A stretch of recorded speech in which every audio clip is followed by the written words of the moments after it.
Hey y'all, and welcome to Politibrawl. My name is Brian, and Stephen Hargrave is an author and a pastor with a very unique perspective, and he is saying the quiet part out loud that the black support for Kamala Harris is not what it seems to be. This is amazing. But before we dive in, I want to give a quick shout out to our great sponsors over at Colonial Metals Group. They quite literally have the cure to Biden inflation and Harris economics, but more on that later. Now, let's dive in. It's not a matter of her being a woman. It's simply a matter of, within her, personally, it's my opinion, I don't get the sense that she would even desire or have the knowledge or the leadership ability to say, let's make that go. Let's fix that. Let's work that out. Now, whereas if I talk to Mr. Trump, and some people say he's a racist. I was going to mention that. I said, I think people are going to be so triggered as soon as you say anything positive about Mr. Trump because that's the first thing they associate with him is racism. I think that's fair. They're allowed to think that. I'll even go so far. First of all, I don't know Mr. Trump. All right. But do I think he's a racist? I'm going to answer that by answer my question. Okay. This is why I think Mr. Trump would be a better candidate for the black community. I can only be where I am with me. I feel like if I was talking to Mr. Trump on behalf of you, the work you're doing, not just you, but the work you're doing, the work we're doing. If I saw Mr. Trump, I think he'll do watch, he's going to do this. And if he knew 5 minutes, what are you doing? You're doing this. Okay, you got a plan for jobs. You have a plan for manufacturing. You're doing this in education. You're teaching people how to read. You're okay. And what's the organization? All right. I think Mr. Trump would say, let's make that go. Let's get him, get Ronnie, Bobby, Ricky, and Mike, and go over here and Make fix a whole that, new edition. and put money right there. As a matter of fact, I think he's even of the mentality that he would say, "Oh, this is too small. This is good. This is in Indiana, but we need to put this all over the Midwest because we have to bring jobs, American-made jobs, dealing with education in urban settings, African Americans doing it." I think Mr. Trump would be like, "I'm all in." I think he'd actually get up. This is my opinion. I think he'd actually get up and say, these people, and somebody say he's racist for saying these people are doing great. These are beautiful people. Black jobs. They're doing a wonderful thing. America made. I can see him doing it. The American made in America. They're bringing jobs. Okay, you're addressing crime. I believe Mr. Trump would say, it's your world. Work that out. I'm going to throw money behind it, resources. I'm going to give you the people, and I'm going to cut through some of the red tape. That's my opinion. I hope I get a chance to prove it, but it is my opinion, and this is the reason why I would say this general disposition is better for black people. The general disposition to desire to do something like that is far superior. And even if Ms. Harris had the desire, which I don't believe she has the desire to do that for black people in that way. And I say all this respectfully. Somebody can get on your podcast and start hammering at people. I don't think we should do that. Right. Because after all, she is the VP and she deserves the respect of a VP. Yeah. Right. She is a woman and men shouldn't just be bashing women of whatever color. And I think she deserves respect and honor. I'm just simply stating my opinion that I don't feel like she even has the capability or the desire to do. I don't think she knows how to do that or lead people in that way. Hammer, meet, nail. This man just hit a home run. That is Stephen Hargrave. And I'll get to him in a little bit because he has this fascinating worldview that deep down I think I actually kind of agree with. And we'll get into that in a moment, but notice that he's saying something unusual about Trump. He says that Trump has all these plans.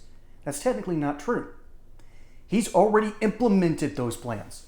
He implemented the Paul Ryan tax cuts, which were basically an extension of the George W. Bush tax cuts, which worked, by the way. And that led to an economic boom. He then donated more money than any other president to HBCUs, something that Barack Obama just did not do for some reason. And then he had a great idea. And it seems that at the heart of every federal Republican idea is a tax cut of some sort. So they created something called the Economic Opportunity Zones. And these are places all over cities, rural areas, some suburban areas, you name it. There were places that would get these opportunities, where if you started a business there, you would get a special cut on your taxes. This worked in small ways. It's rare that federal policies actually have good benefits. Hey y'all, I'm not exactly looking at retirement anytime soon, but my parents are, and friends of my parents are, and I'm sure either you or someone you know is looking at retirement and wondering, what do I do? How do I help prepare for this in this economy with this terrible president and with a vice president who basically coup d'etat him and is now looking to run for president herself? How do you protect against this? Well, simple. You go over to my friends at Colonial Metals Group. They quite literally have something called the Retirement Package Plan.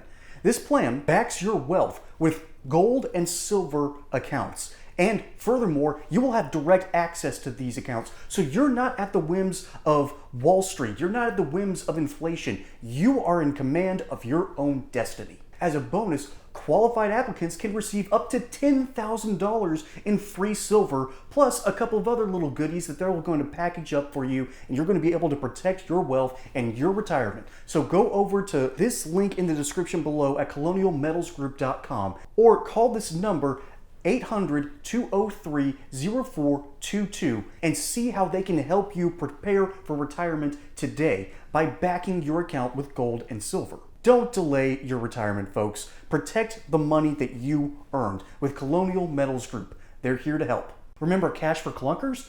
That completely failed. However, there was one good Barack Obama measure. And again, on this channel, I like giving credit where credit is due.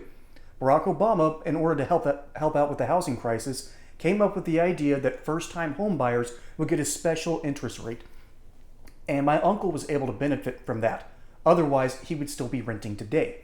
So yes, there are positives that can come out of policy. There are also many failures. And some of the biggest failures has been the Great Society and about half of the New Deal, where ultimately FDR lengthened the Depression. LBJ created, he basically incentivized people to stay poor. And then once after about 20 years, we started realizing that money and good intentions aren't enough, and that these programs were actually not helping poor people. They were exacerbating the problem. Well, Republicans started dismantling it, and rightfully so. And that's sort of been the course of political history. And now back to the present. The Kamala Harris ideas are... where are they? Where are they? Other than the ones that came out of the Biden administration, which she can't touch with a 10-foot pole, because if she does, she admits that she was in on that mess. And then listen to his criticism of Kamala. He doesn't believe that she has any gumption or fervor to help the black community. I think he's 100% right. Because she cares about her power. She cares about her name. She cares about moving herself forward, whether it's below Willie Brown's desk or abusing her power as Attorney General. She is not a good person and not a good candidate. Now, she might have been a good stepmom, but that's not what we need in the White House. We don't need America's stepmom and America's dad. Who believes that about Tim Walz, by the way? If you actually believe that, Tim Walz, please let me know why. I would love to read it, because I love good discussion. And that's my favorite part about this whole video. This were people with some slightly differing ideologies, because you never heard them, you never heard the girls in the video squirm around or say anything when he was criticizing Kamala. They were afraid to say anything. But with Trump, they were willing to take that makes sense, that works. And that usually means that you're okay with giving a little bit of praise to Trump, but you were definitely afraid of giving any criticism to Kamala. So, this man, this base gentleman, this is someone that I would love to hear at a seminar speaking on topics, because he takes what the woke wants to get at. This is Stephen Hargrave, and he wrote a book called Hustling Backwards, a regressive progression. And the thesis of this book is that we have not properly realized what slavery has done to the black community. And I tend to agree with that. I come from the more soul line of thinking on that matter. As a Southern boy, I have a very unique perspective, because I've worked alongside black folks in politics. I've worked alongside them in factories. My neighbors, like a third of the street that I grew up on, were black homes and black families. And for a while, when they still had kids around, they would actually come to my driveway. I was a little bit younger than they were, but we had the best driveway for basketball. And so they would actually ask, can Brian come out to play? I was thrilled, but they were majority black.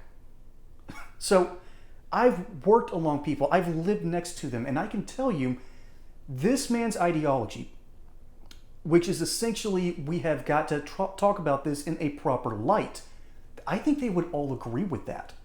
Because they don't like, deep down, the left perspective. They love talking about black issues, but they'll squirm a little bit when they meet an actual leftist progressive who believes in the woke ideology. They'd be more moderate and just simply want a conversation, which is something that I want as well, because we don't have that. We're too scared to talk about it in our schools because students are too young. Then we get into colleges and you have these woke ideologies just inundating people, and now you can't have a conversation without nearly starting a fight. This is how you have a conversation. This is how you handle it. This is how you ultimately get closure and realize that there is a good way forward. American history, let's just say, is always slowly getting better. It's always getting slowly to the idea that all men are created equal. That was the idea we were founded on in our Declaration of Independence. And yet, we still had slavery, which means we were hoping to one day get to this goal. And I believe that is the goal. This is the way. You talk about it in a positive light, and you're willing to allow yourself to interpret the information and ultimately come to a greater knowledge of something. This is how we do it. This is how we bring healing in America.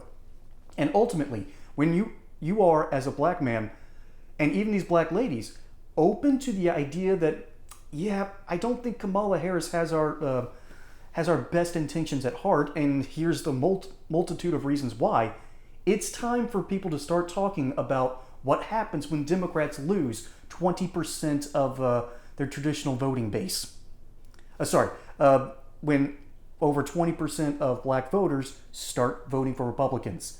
Democrats aren't ready for that conversation, but I've been seeing this brewing for years, and it's starting to come to fruition.